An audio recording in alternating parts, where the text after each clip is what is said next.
Bom dia, igreja! Bom dia!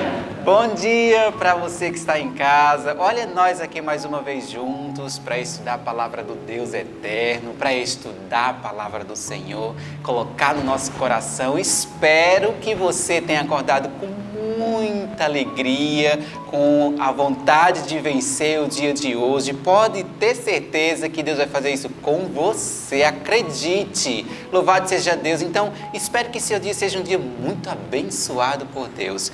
Toda vez que nós estudamos a palavra do Senhor, novas coisas é mudada na nossa vida, atitudes são diferentes, coisas são celestiais que Deus coloca na nossa vida através de estudar a sua palavra. Mas nesse momento eu convido você que está aí do outro lado e os nossos queridos irmãos que estão aqui na Escola de Profeta para que nós possamos falar com a majestade do céu. Vamos ajoelhar, vamos lá? Vamos, igreja? Querido bom Deus e eterno Pai, louvamos o Teu nome pela oportunidade de podermos estar diante do Teu trono de graça, Senhor. Obrigado porque nós te agradecemos porque estamos vivos, Senhor Deus, para fazer nova história, para que coisas boas sejam colocadas nos livros do céu, Senhor. Queremos te agradecer pela oportunidade de mais uma vez estar aqui diante da Tua presença para glorificar o Teu nome, cantar, Senhor Deus, e que nós te pedimos a Tua presença nesse momento. Quero te entregar, Senhor Deus, cada um dos Teus filhos que tem acompanhado o ano bíblico, Pai de amor, que eles possam, em nome de Jesus, ser tocados pelo poder do Espírito Santo, que eles possam, Senhor Deus, se encher da Tua palavra, que eles nunca deixem de fazer o ano bíblico, meu Deus. Que esse ano bíblico possa fazer parte da sua história até Jesus voltar, Senhor. Fica conosco agora, já te agradecendo em nome do Teu santo Filho amado Jesus. Amém. Muito bem, vamos cantar?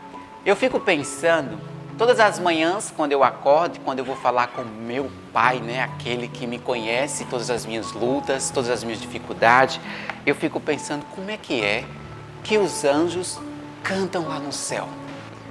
Como é que é isso? Quais são os hinos que são elaborados lá no céu, diante da majestade do céu? Eu fico pensando nessas coisas, sabe? Isso é bom para nós encher o nosso coração. E você possa pensar nisso também. Qual é o hino que toca teu coração, que te deixa cheio de alegria? Imagina isso. Então agora nós vamos cantar o hino 188, Minha Esperança. Vamos cantar juntos esse hino?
Louvado seja o nome do Senhor Jesus. E nesse momento nós chegamos a um momento muito bom que eu gosto demais, que é decorar a palavra do Senhor Jesus.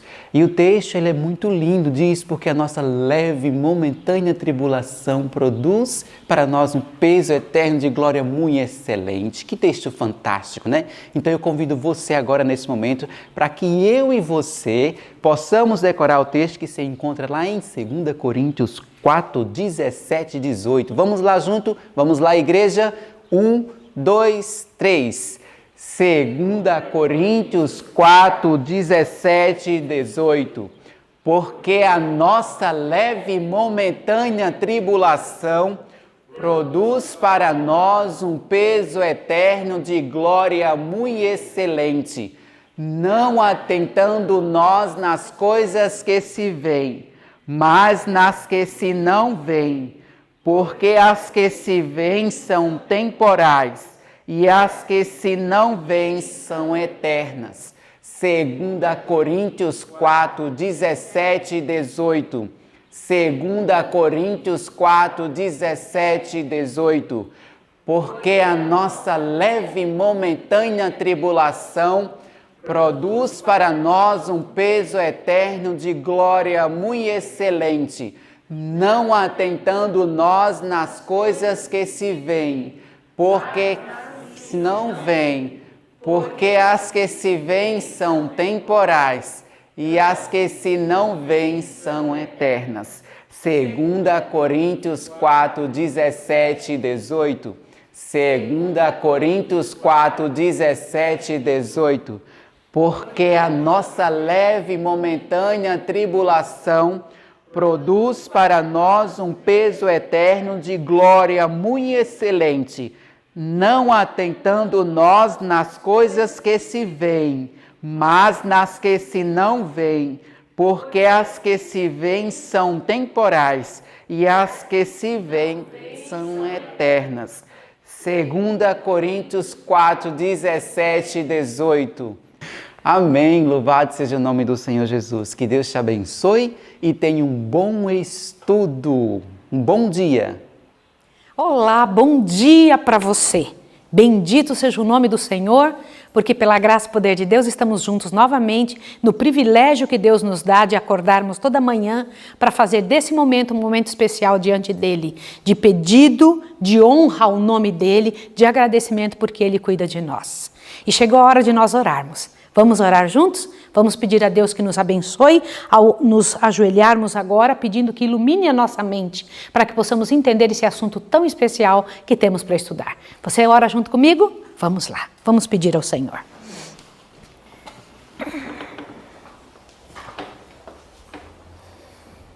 Santo Deus e amado Pai, temos uma multidão de pessoas, Pai Santo, que dependem, Pai de amor, da Tua misericórdia, da Tua mão sobre elas, e uma multidão de gente que nem tem ideia que precisam de Ti. E nós queremos Te pedir agora, Senhor, que na Tua misericórdia nos ensine isso, fale conosco, trabalhe conosco, ajuda-nos a alcançar as pessoas assim que formos alcançados e ajuda-nos, Pai Santo, a espalhar essa mensagem para as outras pessoas também. Amém. Te pedimos a unção do Teu Santo Espírito nesse momento tão especial, em nome de Jesus. Amém, Senhor. Amém.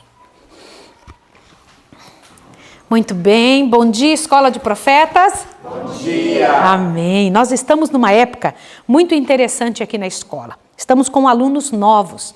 Vocês vão conhecê-los daqui uns dias, porque eles mesmos vão passar o ano bíblico para você. Nós estamos nos especializando em fazer do ano bíblico uma marca registrada dessa escola. Deus pediu que todo adventista estudasse o ano bíblico. Essa é uma orientação de Deus, não por um tempo, não só uma vez, mas enquanto durar essa terra. E chegamos agora ao momento de estudar esse livro. Aqui está o Parábolas de Jesus. Terminamos ontem o livro Desejado de Todas as Nações e agora estamos começando o livro Parábolas de Jesus. E é algo muito especial de Deus para nós. Que privilégio que nós temos de fazer deste momento um momento de estudo daquilo que Jesus falava entre nós. Deixa eu comentar um detalhe com você. Conhecer a Deus, entender Deus ou como Ele explicava, como é que era o jeito que Deus falava ou explicava, ou se expunha, ou detalhava algum assunto. Como? Como ele fazia? Abra sua Bíblia comigo em Romanos capítulo 1. Por favor, porque você precisa entender um negócio interessante. Pega lá a sua Bíblia. Você precisa da sua Bíblia junto com você. Queridos irmãos, além de um abraço grande que eu entrego para vocês, eu queria deixar na sua casa a certeza de que não somente ouça esse estudo. Pegue a Bíblia e vá ver se é verdade o que eu estou dizendo. Peça a Deus para que seja gravado no coração cada mensagem, cada palavra, cada sermão que você ouve. Romanos capítulo 1 nos traz uma informação muito interessante.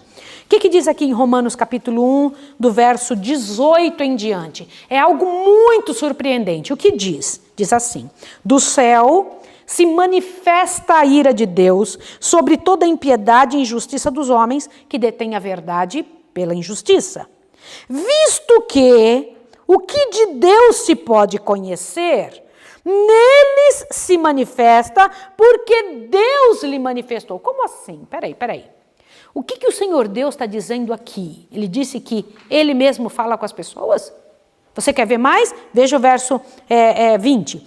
Pois os atributos invisíveis de Deus, desde a criação do mundo, tanto o seu eterno poder como a sua divindade, se entendem e claramente se veem pelas coisas criadas, de modo que eles são indesculpáveis. Peraí, como é que é? O que você acabou de ler? Que o Senhor Deus usa a natureza, as coisas que foram criadas para falar com os seres humanos, de maneira não assim subjetiva, de maneira clara. Aqui diz que claramente os fatos de Deus se ouve e se entende de maneira que as pessoas são indesculpáveis. Quantos? Às vezes a verdade não chegou no certo local. Mas quem já falou com aquelas pessoas? O que diz aqui o texto? A natureza. O próprio Deus fala através da natureza. Vocês entendem isso ou não? Sim. Mas diz que os atributos de Deus são conhecidos, irmão Davi. Aqui diz que são os atributos do Senhor que são entendidos de forma clara. O que isso te leva a pensar? Não existe ser humano inocente na terra. O Salmo 19 fala, né? Os céus Sim. proclamam a glória de Deus. Os céus proclamam a glória de Deus. Perfeito, Raquel. Os céus proclamam a glória de Deus e o firmamento anuncia as obras de suas mãos. Não tem jeito. Diz que um dia faz declaração ao outro dia. Essa é uma realidade. Portanto, agora veja, desce o Senhor da glória, majestade do céu e vem viver entre nós. E precisava alcançar seres humanos, falar com eles. De que jeito que Jesus o fez? Qual foi o método que ele usou? A natureza. Isso mesmo, Deizinha, a natureza. Ele fez uso do que ele mesmo tinha criado e que sabia tanto, para poder falar aos seres humanos. Esse é o prefácio do livro Parábolas de Jesus. Acabamos de falar do prefácio. Mas o primeiro capítulo diz assim, do natural para o espiritual. Do natural para o espiritual. O ensino mais eficaz. Qual é a maneira mais eficaz de ensinar? Qual é o jeito melhor de ensinar? Gente, deixa eu comentar uma coisa com vocês. Os pais, eles costumam fazer assim. Eles chamam os filhos e eles usam aquilo que a sociedade comenta como sendo um bom currículo para que eles se tornem poderosos e capazes. Qual é o bom currículo? Deixa eu ver se Harvard eu consigo colocar meu filho lá. No Brasil, a USP e etc. Você pode dar um monte de nome, né? Para várias universidades no mundo que são consideradas top de linha. Mas diante de Deus, qual é o tipo de educação que Deus espera? O método de ensino que Deus chama de eficaz? Quais livros ele manda serem lidos? Quais compêndios ele diz que são necessários para que alguém se torne sábio e preparado para toda boa obra? Irmão, olha o que eu estou lhe falando. Eu estou lhe dizendo que o livro Parábolas de Jesus, juntamente com a Bíblia, nos dá uma indicação de como tornar nossos filhos sábios, de como tornar nossa mente brilhante e capaz. Por que algumas pessoas, elas acabam chegando na vida acabrunhadas e destruídas, chega uma certa idade que você não consegue tirar delas 100 gramas de alguma coisa? Por quê? O que acontece? O Senhor Deus pensava que deveria ser assim a humanidade? Era desse jeito que os seres humanos deveriam ser? Ou eles deveriam ir crescendo em conhecimento e se tornar sempre muito úteis? Sempre muito úteis, muito bem, Beatriz. Esse era o desejo do Senhor. Mas e por que isso não acontece? Por que hoje em dia a gente vê pessoas caladas, quietinhas, dando espaço para outras, não querendo conversar muito, se tornam ali alguma coisa errada na nossa maneira de entender como é que Deus gostaria que compreendêssemos as coisas. E que então retivéssemos as situações. Existe um provérbio, né, que fala que as pessoas até os 40 anos têm o rosto que Deus lhe deu. Depois dos 40 tem o rosto que merece. A mente é a mesma coisa. A nossa mente é um resultado de emoções certas ou erradas, de alimentos certos ou errados, de compreensão da vida de maneira certa ou errada. E nós precisamos, graças a Deus, observar isso e começar a mudar. Falar, peraí, eu tenho que reconhecer que em mim não está tão bom e eu preciso, e eu posso mudar, eu tenho condição de fazer a coisa funcionar. Então como é que eu vou fazer isso dar certo? De que jeito que eu vou conseguir?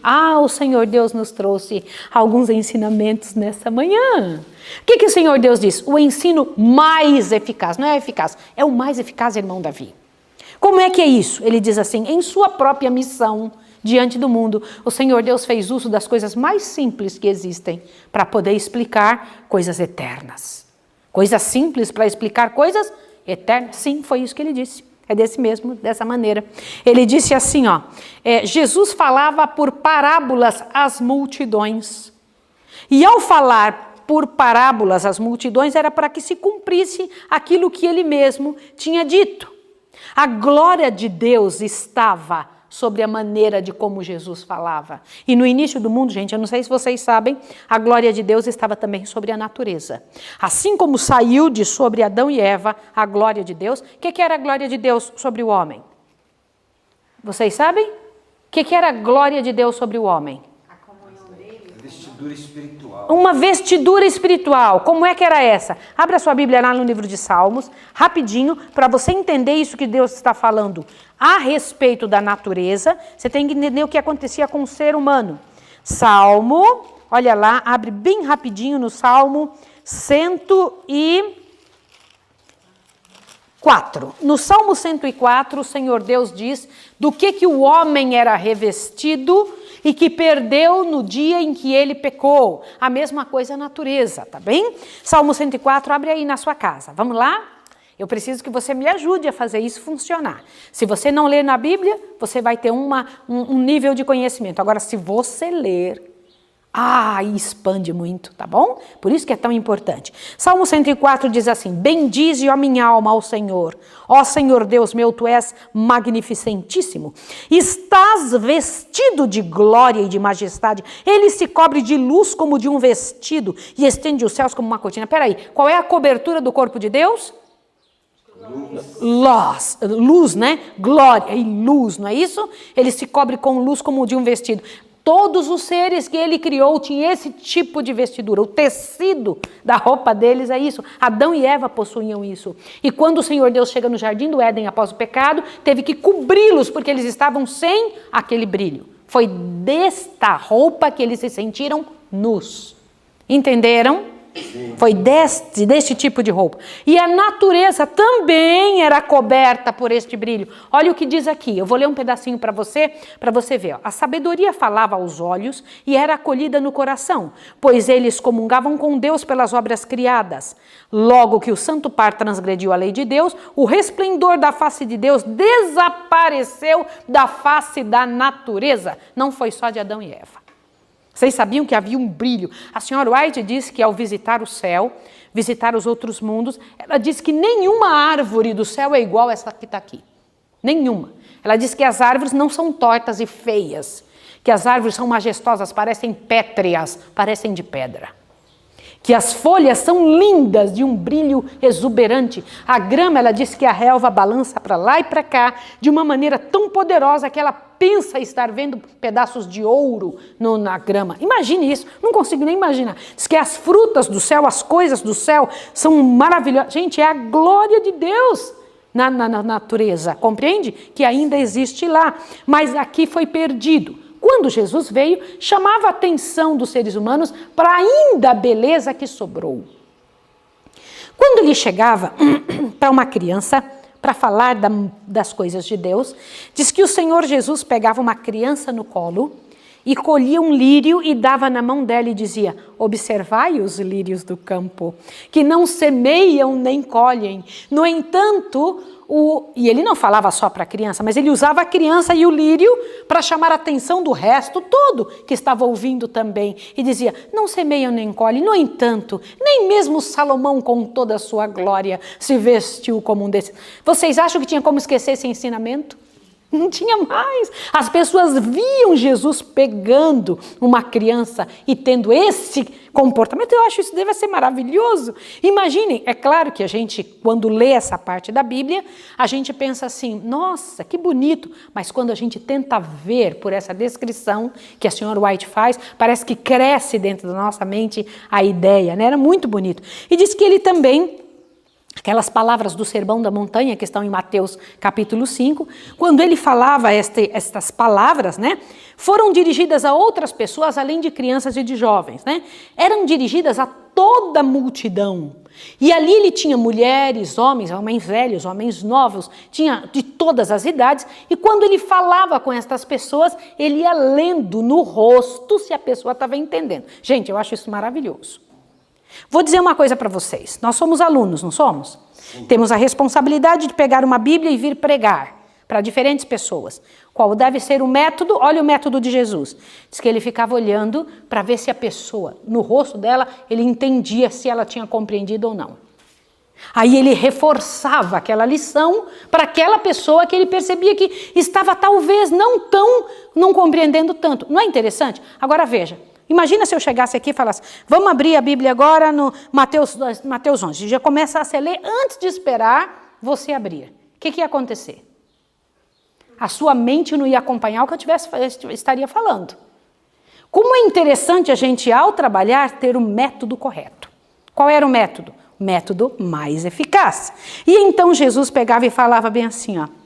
Olhava para eles e via que eles estavam com o rostinho magoado, outro estava encabrunhado num canto, outro estava ali meio aéreo. Aí ele falava bem assim: vem cá, não andeis ansiosos com coisa alguma. E aí a pessoa enchia o coração. Como assim? Não andeis ansiosos com coisa alguma. Não fique pensando o que comeremos, ou o que beberemos, ou o que vestiremos. Só as pessoas que não conhecem Deus é que faz isso. É coisa de ímpio. Não é para vocês. Por que Jesus falava desse jeito? Porque ele lia que as pessoas precisavam desta afirmação para fortificar a confiança em Deus. Outro detalhe interessante que Jesus fazia: palavras simples. Vou dizer uma coisa para vocês. Erudição demais me mostra que a pessoa ou quer esconder alguma coisa ou está tentando se exibir. Palavras simples. As pessoas que falam para mim: eu não sei falar, eu falei: tudo bem, eu também não. Então vamos junto aí, vamos ficar conversando sobre as coisas simples. Diz que Jesus usava palavras simples para falar com as pessoas. E diz que o grande e poderoso compreendia e o simples e inculto também. Amém. Essa é a maneira correta, palavras simples. Ele só tentava impressionar com a verdade o coração, tá bom? Ele relacionava seus ensinos com as cenas comuns da vida. Por exemplo, quando ele chegava para uma mulher, ele falava: olha, o reino do meu pai é semelhante a uma mulher que pegou 3 medidas de farinha e uma de fermento. E aí ficou levedando lá, tal. Quando a mulher ia fazer pão, adivinha do que ela lembrava? Ela lembrava de Jesus. Chegava para um homem e dizia: um semeador saiu a semear. E este homem era um semeador. Ele era um homem do campo. Quando ele ia semear, ele lembrava do quê? O reino do meu pai, ou o jeito que ele falou. As palavras ficavam na vida da pessoa, porque eram palavras simples do cotidiano das pessoas, era o que elas conheciam. Não é legal? Quando as pessoas olhavam os objetos que haviam sido ilustrados, eles vinham à lembrança, as boas palavras do mestre. Outro detalhe, como é que ele fazia? Com simpatia e ternura. Eu queria que vocês me falassem o que é isso. Me expliquem o que é simpatia e ternura. É com vocês agora, alunos. Ele repreendia, né? Mas era aquilo era tão assim, uma coisa tão espontânea, tão carinhosa, que as pessoas não ficavam ofendidas, né? Sim. Hoje à tarde nós vamos estudar o que é ser ofendido. É uma das coisas que vamos estudar. Mas o que é simpatia e ternura? Ele era agradável. Era agradável. As pessoas sentiam vontade de estar perto dele. Sim, excelente. É isso mesmo, isso era o resultado da simpatia dele. Mas o que é simpatia? O que é ternura? O que é isso? Meiguice. Uma linguagem com o tom certo, com as coisas de dentro do coração aparecendo mesmo para falar aquilo. Sim ou não? Sim. Porque o Senhor Jesus disse com toda firmeza também para o pessoal sair de dentro, né? Quando ele limpou o templo 2 vezes. Sim ou não? Sim. Pensem. Quem foi? Olha o que eu vou perguntar para vocês. Quem foi que destruiu Sodoma e Gomorra? Com o que mesmo? Fogo e enxofre, do mais duro que tinha. Mas por que Deus também sabe fazer isso? Por que ele sabe fazer isso? Porque ele é amor e é fogo consumidor. É amor e é fogo consumidor. Ele é amor e justiça. Sim. Ele diz que com o bondoso, ele é bondoso, mas com o errado ele se torna implacável. O que é implacável? Não muda nem para a direita nem para a esquerda. Mas o que é simpatia e ternura? Se colocar no lugar do outro. Também é um jeitinho, é uma maneira, é uma forma de alcançar aquele coração, de ir naquela pessoa, de fazer a coisa. E vocês sabem, né, que Jesus andava perseguido todo o tempo, né? Tinha uma multidão que vinha só para olhar, para ver o que ele errava. Vocês já viram essas pessoas terríveis, difíceis, desagradáveis, que ficam só esperando? Se procurar, em seres humanos, se procurar muito, vai achar muitos defeitos. Mas se procurar pouco, até acha pouco. Mas vai encontrar defeitos, sim ou não? Sim. Sim. Mas em Jesus achariam defeito? Não. Aí o que Jesus fazia? Muitas vezes ele falou por parábolas, não só para ensinar o povo, mas para alguns não entenderem. Vocês sabiam disso ou não? Por que ele fazia isso? Tinha uns que estavam com o coração tão ruim, que ele falava algumas coisas, e aí eu pensei, mas o que ele está falando mesmo? Do que ele está falando? Só quem entendia. As pessoas simples que estavam com o coração pronto para ouvir. Eu acho muito interessante isso. Que técnica boa. Por isso que às vezes ele falava assim, vendo, não vão ver. E ouvindo, não vão entender. Por isso ele falou isso, né? Agora, uma coisa interessante. Vocês sabiam que Jesus não satisfazia a curiosidade, a mera curiosidade das pessoas que ouviam ele? Vocês sabiam disso? Que se apertavam Jesus em alguma coisa, ele se calava. Por quê? Porque ele não queria parecer um grande mestre, sábio, conhecedor e não sei o quê. E ele percebia quando alguém estava dando um pito. Eu lembro de uma coisa aqui. Ai, gente, nós temos um professor que vem todo ano dar aula para os alunos. 100% do tempo ele tem vindo durante todos esses anos, pastor Ivanaldo. E ele dá aulas muito sérias, né? Doutrina de Cristo, é ele que dá. Ele dá aula da doutrina do pecado, quem é o Espírito Santo, natureza de Jesus. Ele dá só essas aulas assim que são um tremendo uma interrogação. E eu me lembro que um aluno sentou na frente e começou a falar com o pastor Ivanaldo, fazendo perguntas que ele queria colocar o pastor Ivanaldo na parede. O pastor Ivanaldo não respondia nenhuma. E continuava a aula, e eu sentada atrás estava agoniada, né? Falei, puxa, que menino deselegante, não sei o quê, com o nosso velhinho, o pastor Ivanaldo é tão cuidadoso. Sabe o que aconteceu? No final, o pastor Ivanaldo, eu sei porque você fez tais perguntas. Aí foi falando, o menino ficou muito sem graça. Você sabia que muitos faziam isso com Jesus? Não disse coisa alguma para satisfazer a curiosidade ou a ambição dos homens, abrindo portas à grandeza humana. Perceberam? Nenhuma vez. Cristo não tratava de teorias abstratas, mas daquilo que é essencial ao desenvolvimento do caráter. Então ele entendia que aquela pessoa estava perguntando para se aparecer, para dizer que sabia muito. Para humilhá-lo. Para fazer de conta que ele não entendia o que era aquilo, mas que ele sabia. Aí o que acontecia? Jesus simplesmente deixava passar. Houveram horas, Deise, que Deus... Olha, Jesus era muito... Quem sou eu para dizer que Jesus era muito inteligente? Jesus era o ápice de tudo que é bom. Mas uma vez, chegaram 2 homens para Jesus e falaram assim, uma comitiva, tu és mesmo aquele ou devemos esperar outro? Jesus não respondeu uma palavra. Presta atenção nessa. Continua andando, trabalhando, curando as pessoas, dando comida aqui, lavando uma pessoa, limpando, e passou. Aí os rapazes chegaram de novo. Tu és mesmo aquele ou devemos esperar outro? Dava a impressão de uma aparente indiferença. No final do dia ele pegou e falou assim: os cegos vêm, os mudos falam, os coxos andam. Vem e vê. O que ele estava querendo dizer para os homens? Veja você mesmo. Veja você mesmo. Você que tem que dizer se é ou não. Eu não tenho que fazer propaganda de mim.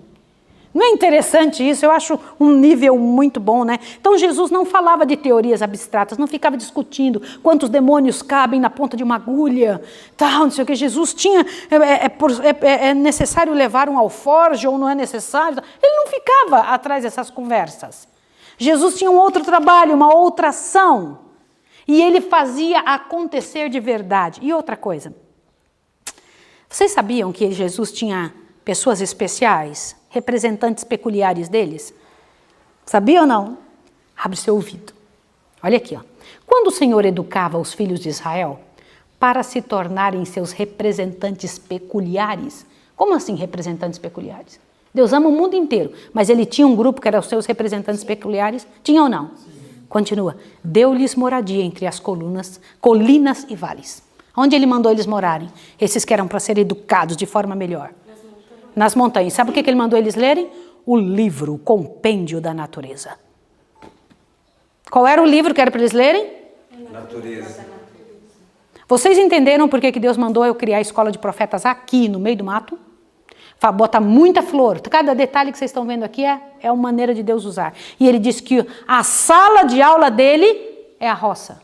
Ele fala, minha sala de aula é a natureza. Meu compêndio, o livro que vocês vão ler, olha que interessante, é a natureza. Gostaram? Quando eu paro para pensar nisso, eu falo, obrigada, Senhor, obrigada. Mas quantos de nós fizemos isso na vida? A gente se ocupou de outras coisas. E agora o Senhor Deus está nos dando a chance, né? O grande livro de Deus é a natureza. E para terminar, o Senhor Deus diz assim que o grande propósito, olha bem, de ensino por parábolas é o mesmo do sábado. Eu nunca tinha prestado atenção nisso, eu li todo ano. Só que dessa vez isso me deu uma paulada na minha cabeça. Vocês sabiam que ele diz isso? Olha, o propósito de Cristo no ensino por parábolas e o propósito do sábado são o mesmo. O que ele está falando? Qual é o propósito do sábado? Toda a criação de Deus. Exato! E por que falar por parábolas? Manter na mente que Deus é o grande Criador, que estas coisas lhe pertencem e nos trazem lições tremendas. Eu tomei um susto com isso, falei, que beleza, que coisa boa. Jesus não tinha lição só para o sábado, mas para toda a semana de trabalho, para todos os momentos da vida do ser humano, e não é diferente com você que está me ouvindo, meu irmão. Não é diferente com a sua casa. Deus tem nos dado a grande chance de termos em nossa mão, em nosso poder, a liberdade de estudar todas essas coisas. Queria fazer um convite a você, saia, vai e olha para fora, saia de dentro do escritório, pegue uma flor, pegue alguma coisa para você observar da natureza, observar o que o Deus eterno gostaria que você estivesse vendo. E ainda faço um apelo para você. Está na hora do povo de Deus começar a sair das cidades, ir para cidades menores ainda, morar mais distante, morar onde possa contemplar as coisas de Deus, não para refúgio. Ouça o que eu vou te falar, porque a gente mora no campo para trabalhar nas cidades. Nós não vivemos uma vida ociosa de egoísmo, eu vou cuidar de mim, etc., esquecendo das outras pessoas que nós temos que levar a mensagem do Senhor. A razão de morarmos no campo é para que tenhamos força e capacidade, uma mente brilhante para poder levar a mensagem do Senhor lá para fora. Que o Senhor, na sua misericórdia e bondade, alcance a sua família. Essa oração que eu vou fazer agora é pedindo, Senhor, ilumina nossa mente para que nós possamos, pela graça e pelo poder de Jesus, pelo poder do Senhor, aprender dele, pelas parábolas ainda contidas na natureza. E que possamos fazer uso disso para servir ao Criador, ao Deus do universo. E eu quero agora me ajoelhar novamente para orar por você. Vamos lá?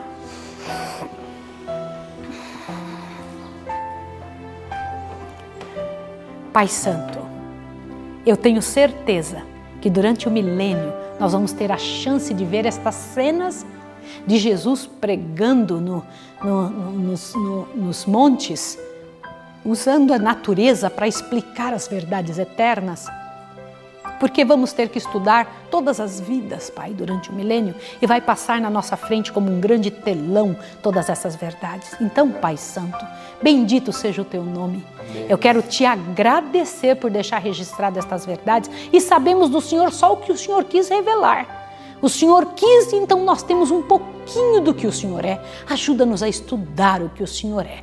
E que agora, ao estudarmos o livro Parábolas de Jesus, sejamos, Pai de amor, marcados pelos ensinos de Cristo, de forma como Jesus marcava a vida daquelas pessoas em sua época.